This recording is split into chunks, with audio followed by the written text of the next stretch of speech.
Hello, ഇനി നമുക്ക് രണ്ട് മിനി ഹാമ്പേഴ്സാണ് സെറ്റ് ചെയ്യാനുള്ളത്. ഇതിലൊന്ന് കൊറിയർ അയക്കാനുള്ളതും ഒന്നുകൂടെ അടുത്ത് കൊടുക്കാനുള്ളതായിരുന്നു. ഫസ്റ്റ് നമ്മൾ പാക്ക് ചെയ്യുന്നത് കൊറിയർ അയക്കാനുള്ള മിനി ഹാമ്പറാണ്. ഇത് തമിഴ്നാട്ടിലേക്ക് കൊറിയർ അയക്കാനുള്ള ഒരു ഹാമ്പറായിരുന്നു. ഇതിലവർ ഇൻക്ലൂഡ് ആക്കാൻ വേണ്ടിയിട്ടുണ്ടായിരുന്നത് ഒരു മിനി ഫ്രെയിമും അതുപോലെ ചോക്ലേറ്റും ഒരു വിഷസ് കാർഡുമാണ്. അവർ ഫ്രെയിമിലത്തെ ഫോട്ടോ റിവീൽ ചെയ്ത് വേണ്ടിയിട്ടുണ്ടായിരുന്നത് കൊണ്ടാണ് കാണിക്കാണ്ടിരുന്നത്. ചോക്ലേറ്റ് അതിൻ്റെ ഉള്ളിൽ കിടന്നിട്ട് മൊബൈൽ കളിക്കണ്ട വെച്ചിട്ട് ക്ലീൻ ഫിലിം വെച്ചിട്ട് ആ ഫ്രെയിമിൻ്റെ മേലെ ഒന്ന് റാപ്പ് ചെയ്ത് കൊടുത്തിട്ടുണ്ട്. ഇത് കൊറിയർ അയക്കാനുള്ളതായതുകൊണ്ട് ഞാൻ ഫ്രെയിം ആദ്യം ഒന്ന് റാപ്പിംഗ് ഷീറ്റായിട്ടൊന്ന് റാപ്പ് ചെയ്തതിന് ശേഷം ഞാൻ രണ്ട് സൈഡിലും തെർമാക്കോൾ വെച്ചിട്ടൊന്ന് പാക്ക് ചെയ്യുന്നുണ്ട്. പിന്നെ ഈ ബോക്സിൽ ഞാൻ നല്ല ടൈറ്റ് ആയിരിക്കുന്ന രീതിയിലാണ് സെറ്റ് ചെയ്യുന്നത്. എന്താ വെച്ചാൽ അതിൻ്റെ ഉള്ളിൽ ലൂസായിട്ട് എടുക്കുകയാണെങ്കിൽ ബോക്സ് പെട്ടെന്ന് ഡാമേജ് ആവാൻ നല്ല ചാൻസ് ഉണ്ട്. ഇത് നമ്മൾ സാധാരണ നോർമൽ കാർഡ് സ്റ്റോക്ക് കൊണ്ട് ഉണ്ടാക്കണതല്ലേ, അപ്പോൾ GSM കുറവായതുകൊണ്ട് അതിൻ്റെ ഉള്ളിൽ ടൈറ്റായിട്ട് ഇരുന്നിട്ടില്ലെങ്കിൽ ബോക്സ് പെട്ടെന്ന് ഡാമേജ് ആവും. ഇന്ത്യൻ ഡയറക്റ്റാണ് തെർമാക്കോളായിട്ട് വെക്കേണ്ടതെന്ന് വെച്ചിട്ട് അതിൻ്റെ മേലെ ഒരു ബ്രൗൺ കളർ കവർ ഇട്ടൊന്ന് കവർ ചെയ്ത് കൊടുക്കുന്നുണ്ട്. ഇത് നമ്മൾ നോർമലി കടയിൽ നിന്ന് സാധനങ്ങളൊക്കെ വാങ്ങുമ്പോൾ അങ്ങനെ ഇട്ടിട്ട് തരില്ല, അങ്ങനത്തെ ഒരു കവറാണ്. അതിട്ട് കവർ ചെയ്തിട്ട് ഇങ്ങനെ പ്ലെയിൻ ആയിട്ട് വെക്കണമെന്ന് വെച്ചിട്ട് ഞാൻ 2-3 സ്റ്റിക്കേഴ്സൊക്കെ ഒന്ന് അതിൽ ആഡ് ആക്കുന്നുണ്ട്.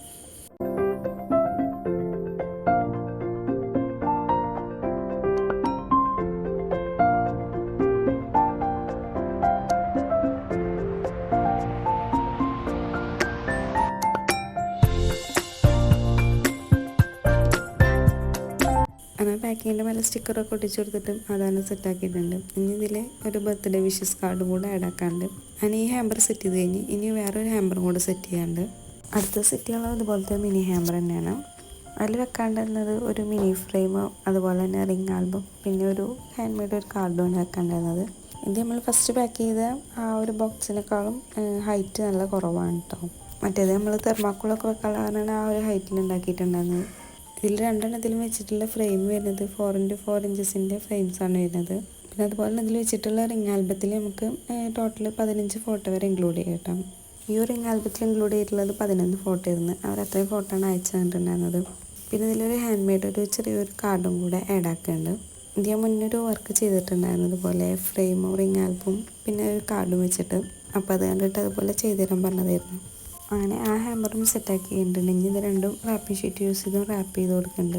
ഇതിൽ നമ്മൾ രണ്ടാമത് സെറ്റ് ചെയ്ത ഹാമ്പറില്ലേ മിനി ഫ്രെയിം അതുപോലെ റിംഗ് ആൽബം പിന്നെ ഒരു കാർഡും ആയിട്ടുള്ളത്, അതിൻ്റെ പ്രൈസ് വരുന്നത് 300 ആണ്. അതിൽ നിങ്ങൾക്ക് ആ ഒരു വിഷസ് കാർഡിൻ്റെ പകരം നിങ്ങൾക്ക് ചോക്ലേറ്റ് വേണമെങ്കിൽ ആഡ് ചെയ്യാം. പിന്നെ ഞാൻ പറഞ്ഞല്ലോ അതിൽ റിംഗ് ആൽബത്തിൽ 15 ഫോട്ടോ ആണ് ആഡ് ആക്കാൻ പറ്റുക. അതിൽ നിങ്ങൾക്ക് വേണമെങ്കിൽ അഡീഷണൽ ആഡ് ആക്കാം. അതിനനുസരിച്ച് പ്രൈസിൽ ചെറിയൊരു ചേഞ്ച് വരും. നിങ്ങൾക്ക് ആർക്കെങ്കിലും ഇതുപോലത്തെ ഗിഫ്റ്റ് ഐറ്റംസ് ഒക്കെ ഓർഡർ ചെയ്യണമെങ്കിൽ എൻ്റെ ഇൻസ്റ്റ അല്ലെങ്കിൽ വാട്സപ്പിൽ കോൺടാക്ട് ചെയ്താൽ മതി. ഇതിൽ കൊറിയർ ചെയ്യാനുള്ളത് ക്ലീൻ ഫിലിം യൂസ് ചെയ്തിട്ടൊന്ന് ഞാൻ കവർ ചെയ്ത് കൊടുക്കുന്നുണ്ട്. ഇതിൽ പിന്നെ അഡ്രസ്സ് ആഡ് ചെയ്ത് കൊടുക്കാണ്ടല്ല, അത് നമ്മൾ ഡയറക്റ്റ് റാപ്പിംഗ് ഷീറ്റ് പിന്നെ ഒട്ടിക്കുകയാണെങ്കിൽ ആര് പിന്നെ ഗിഫ്റ്റ് കൊടുക്കുമ്പോൾ അത് അഡ്രസ്സ് ചെയ്യുമ്പോൾ റിമൂവ് ആക്കുമ്പോൾ ആ ഒരു റാപ്പ് ചെയ്തും കൂടെ പോരൂലേ. അപ്പോൾ അങ്ങനെ വരാണ്ടിരിക്കാനാണ് ഞാൻ ക്ലീൻ ഫിലിം യൂസ് ചെയ്തിട്ട് ഒന്ന് കവർ ചെയ്ത് കൊടുക്കുന്നത്. അപ്പോൾ പിന്നെ അതിൻ്റെ മേലെ ആ അഡ്രസ്സ് ഒട്ടിച്ചാൽ മതിയല്ലോ. പിന്നെ അവർ ഗിഫ്റ്റ് കൊടുക്കുമ്പോൾ ആ ക്ലീൻ ഫിലിം ജസ്റ്റ് ഒന്ന് റിമൂവ് ചെയ്താൽ മതിയല്ലോ. അപ്പോൾ ഇത്രയുള്ള ഇന്നത്തെ പാക്കിംഗ് വീഡിയോ. അപ്പോൾ വീഡിയോ ഇഷ്ടമാണെങ്കിൽ ലൈക്ക് ചെയ്യാം. പിന്നെ അതുപോലെ തന്നെ ചാനൽ സബ്സ്ക്രൈബ് ചെയ്യാൻ മറക്കണ്ട.